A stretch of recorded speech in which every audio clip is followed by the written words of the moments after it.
all these addictions, addiction of consumption, of your eyes, of your ears, this takes you away from Allah subhanahu wa ta'ala. It makes you alienated towards the deen of Allah.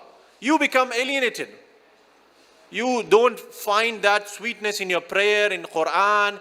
You become, let's keep committing more sins. It takes you away from the zikr, from the remembrance of Allah subhanahu wa ta'ala. And Allah subhanahu wa ta'ala mentioned in the Quran, وَمَنْ أَعْرَضَ عَنْ ذِكْرِي فَإِنَّ لَهُ مَعِيشَةً ضَنْكَ.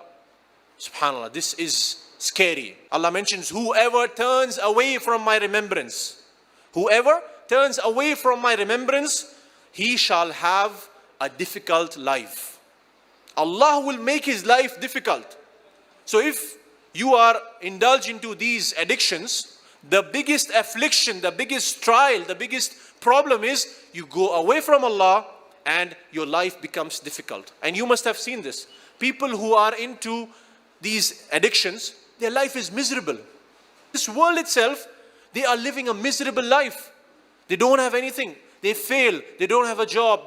Because what are they spending their life upon? Intoxications and all these haram things. They think we are enjoying for some time and this enjoyment will remain forever. But this is not the case. So remember this, these addictions have a severe affliction on one's life. That is, it takes you away from Allah subhanahu wa ta'ala. Life becomes difficult. Grief, anxiety, sorrow, and all these things, a person is affected and a person finds it difficult to come out of these things, except whom Allah subhanahu wa ta'ala guides. It spoils your family life, it spoils your student life. You are not that attentive, you cannot learn, you cannot memorize, your deen is gone, you don't attend lectures anymore, you are sitting in the khutbah, but nothing goes inside you.